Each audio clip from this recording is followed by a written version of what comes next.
AP NGOs మాజీ అధ్యక్షుడు వెంకట్రామరెడ్డి గారిని ప్రభుత్వం సర్వీసుల నుంచి పూర్తిగా డిస్మిస్ చేయడం జరిగింది. అయితే మరి ఈ అంశం గురించే మనతో విశ్లేషించడానికి ప్రముఖ రాజకీయ విశ్లేషకులు పురుషోత్తం రెడ్డి గారు మనతో ఉన్నారు. ఆయనతో మాట్లాడదాం. నమస్తే పురుషోత్తం రెడ్డి గారు. సార్, వెంకట్రామరెడ్డి గారిని పూర్తిగా సర్వీసుల నుంచి తొలగించడం జరిగింది. ఆయనకి సుమారుగా ఇంకొక 14 ఏళ్లు సర్వీస్ ఉన్నట్లుంది. ఆయనకి రిటైర్మెంట్ బెనిఫిట్స్ కూడా వచ్చేటువంటి అవకాశం లేదు ఇప్పుడు. సో మరి ఆయన తొలగించడం న్యాయబద్ధంగా ఏదైతే జరగాలో ఆ ప్రక్రియ మొత్తం జరిగిందని అనుకోవాలా, లేదంటే ఆయనకు మరొక ఛాన్స్ ఉందా కోర్టుకు కానీ అలా వెళ్ళటానికి కానీ, అప్పీల్ చేసుకుంటానికి కానీ, ట్రిబ్యునల్కి వెళ్ళటానికి కానీ ఏమైనా అవకాశాలు ఉన్నాయి? అంటే చరణ్ గారు, ఇక్కడ 2 అంశాలు ఉన్నాయి. ఇందులో రాజకీయపరమైన అంశం ఉంది, సాంకేతిక పరమైన అంశం ఉంది. విడివిడిగా చూడాలి, కలిపి చూడాలి. వెంకటరమణారెడ్డి గారు సచివాలయ ఉద్యోగుల సంఘానికి అధ్యక్షులుగా ఉన్నారు. కీలకమైన బాధ్యతలోనే వైఎస్ఆర్ కాంగ్రెస్ పార్టీ ఉన్నట్టు ఉన్నారు. ఆనాడు ప్రభుత్వానికి వారు సానుకూలంగా ఉన్నారనేది వాస్తవం. ఉద్యోగ సంఘాల నాయకులుగా ఉండే వాళ్ళు రాను రాను ప్రభుత్వం ఎవరు అధికారంలో ఉంటే వాళ్ళకి సానుకూలంగా ఉండడం అనేది ఒక వాతావరణం వచ్చేసింది. ఇంతకుముందు ఎన్జిఓస్ కానీ ఉద్యోగ సంఘ నాయకులు ప్రభుత్వాలతో సంబంధం. ఇప్పుడు ప్రభుత్వాలతో బాగుండే వాళ్ళే ఉద్యోగ సంఘ నాయకులుగా రికగ్నైజ్ చేసే పరిస్థితి ఉంది. ఎందుకు ప్రభుత్వాలతో పనిచేసి పెట్టాలి కాబట్టి. ఆ కోణంలో పాటు ప్రభుత్వానికి ఉన్నారు 3 క్యాపిటల్ పాలసీ ఇట్లాంటి విషయాలు వచ్చినప్పుడు గట్టిగా నిలబడ్డారు. అంటే ప్రభుత్వానికి అనుకూలం అనే ముద్ర ఈయనతో పాటు అందరికీ ఉంది. రాజకీయంగా కాస్త ప్రభుత్వానికి అనుకూలంగా ఉన్నారనే విమర్శలు వారిపైన గతంలో చాలా సందర్భాలు చేశారు. ఇక్కడ పాయింట్ ఏంటంటే ఉద్యోగ సంఘ నాయకులు పరిధి ఏంది, ఎంతవరకు చేయాలి, ఎంతవరకు చేయకూడదు అనేది ఇక్కడ ఇంపార్టెంట్. ఒకటి సాంకేతిక అంశం చూసినప్పుడు ఎన్నికల్లో నిబంధనలకు భిన్నంగా ఉద్యోగ సర్వీస్ రూల్స్ భిన్నంగా వ్యవహరిస్తే వాళ్ళపైన చట్టపరమైన చర్యలు తీసుకునే అధికారం, సిఫారసు చేసే అధికారం ఎలక్షన్ కమిషన్ ఉంటుంది. వారు సిఫారసు చేస్తారు, ప్రభుత్వాలు యాక్షన్ తీసుకోవాలి. ఇప్పుడు ఎన్నికల్లో వారు చేసినటువంటి ప్రచారం అంటామా, మాటలు అంటామా, ఏదైనా సరే గత ప్రభుత్వంలో అనుకూలంగా మాట్లాడారనేది అలిగేషన్స్.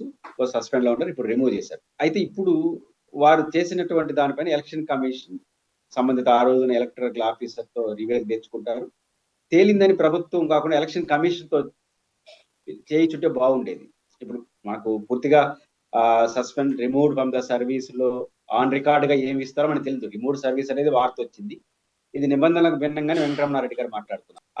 ఆ ప్రొసీడింగ్ చూసామంటే, సస్పెన్షన్ రిమూవ్ సర్వీస్ ప్రొసీడింగ్ చూసినామంటే ఎలక్షన్ కమిషన్ సిఫార్సు మేరకు చేశారా, లేదా వీళ్ళు నిర్ధారణకు వచ్చేసి మళ్ళీ ఎలక్షన్ కమిషన్ పంపించమంటారు పోతారా? సస్పెన్షన్ వరకు ఎలక్షన్ కమిషన్ లో వచ్చిన ఆధారం చేస్తుంటారు.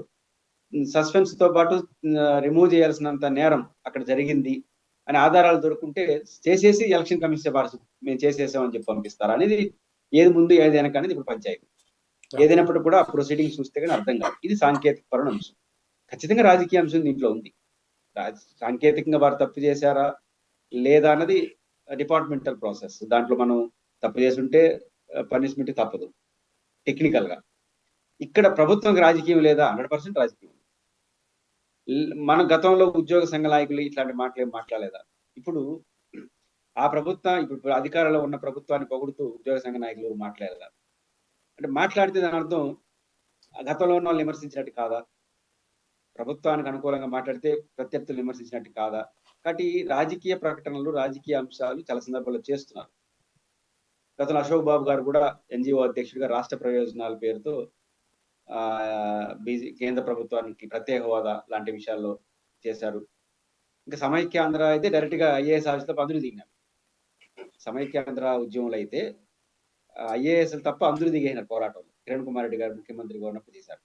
సమైక్యాంధ్ర గొప్పదా, నినాదం గొప్పదా కాదనేది వేరే చర్చ. కానీ ఎక్కడ కూడా ప్రభుత్వానికి వ్యతిరేకంగా ఉద్యోగ సంఘాలు పోకూడదు. వాళ్ళ మ్యాటర్లో, అంటే వాళ్ళ ఉదాహరణకు వాళ్ళ సర్వీస్ రూల్స్ కి సంబంధించి అంశాలు కావచ్చు, వాళ్ళ డిఏలకు సంబంధించి, వాళ్ళ ఉద్యోగ హక్కులకు సంబంధించి విషయాలు పోరాటం చేయొచ్చు, నోటీస్ ఇవ్వచ్చు. అప్పుడు కూడా ఒక సందర్భంలో సార్ జయలలిత గారు 1 లక్ష మందిని సస్పెండ్ ఉద్యోగాలను తొలగించింది తమిళనాడులో, మళ్ళీ తీసుకున్నారు. వాళ్ళ సర్వీస్ మ్యాటర్లో పోరాటచ్చు కానీ ప్రభుత్వానికి వ్యతిరేకంగా అనుకూలంగా ఉండొచ్చు. కానీ ఒక రాజకీయ పరమైన అంశాలు, సమైక్యాంధ్ర ఉద్యమం కూడా రాజకీయ పరమైన అంశమే కదా. రాష్ట్రం వైట్గా ఉండాలా, 2 అనేది political decision with assembly and parliament, final గా పార్లమెంట్. దాన్ని ప్రశ్నించే అధికారం ఉద్యోగ సంఘాలకైతే లేదు. ఉద్యోగస్తులకు పౌరులకు ఉంది. వాళ్ళు కూడా పౌరులే, కానీ ఉద్యోగులు కదా. ఇప్పుడు డిఎస్పీ స్థాయిలో నేరుగా సమ్మెలో పాల్గొంటే ఇంకేమో వాళ్ళ వ్యవస్థ. కాబట్టి ఇవన్నీ ఉంటాయి.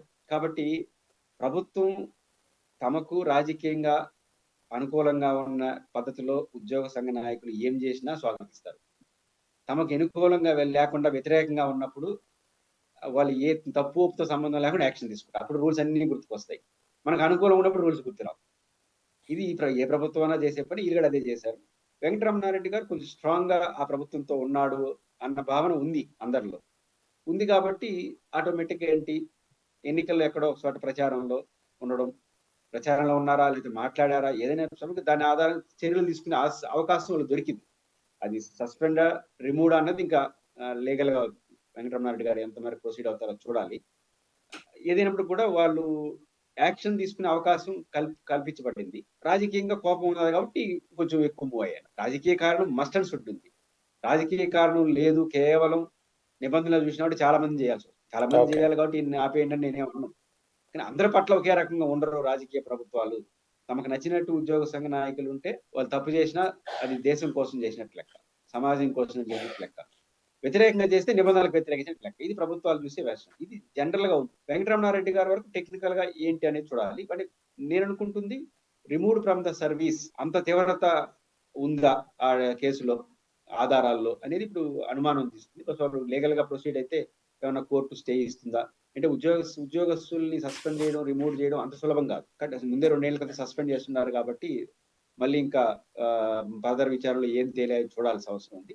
అయితే ఇంకోటి కూడా ఉంటుంది. ఇప్పుడు వెంకటరమణారెడ్డి గారు వెళ్ళినప్పుడు ఉద్యోగుల పైన గాని, సర్వీస్‌లో ఉన్న చాలా మంది మీద ఆరోపణలు వచ్చుంటాయి. ఏది మొన్న జరిగిన ఎన్నికల్లో. అందరిపైన చర్యలు జరిగినాయా? ఇప్పుడు ఐపీఎస్‌ల మీద ఆరోపణలు వచ్చినాయి, ఐఏఎస్‌ల మీద వచ్చినాయి, ట్రాన్స్‌ఫర్‌లు చేసినారు. ఎన్నికల నిబంధనలకు భిన్నంగా చాలా మంది ఉద్యోగస్తులు పనిచేశారని రిపోర్ట్‌లు పోయుంటాయి. ఎలక్షన్ కమిషన్ ముందు 24లో ఉద్యోగ సంఘాలు తమ పరిధి దాటి పనిచేసిన వాళ్ళందరూ ఉంటాయి కదా! వాటి రెండిటిపైన యెస్. ఏమైనా జరిగినాయంటే మనకేం కనపడలా. కేవలం ఇతని మీద జరిగిందంటే చేసేదానికి సాంకేతికంగా కొన్ని అంశాలు మీకు తోడవ్వచ్చు. బట్ రాజకీయ కారణం కూడా ఉంది. ఇంకా దాన్ని ఆయన కోర్టుకెళ్ళే దాన్ని బట్టి ఫర్దర్‌గా ఆధారపడి ఉంటుంది. ఏం జరుగుతుందో చూడాలి.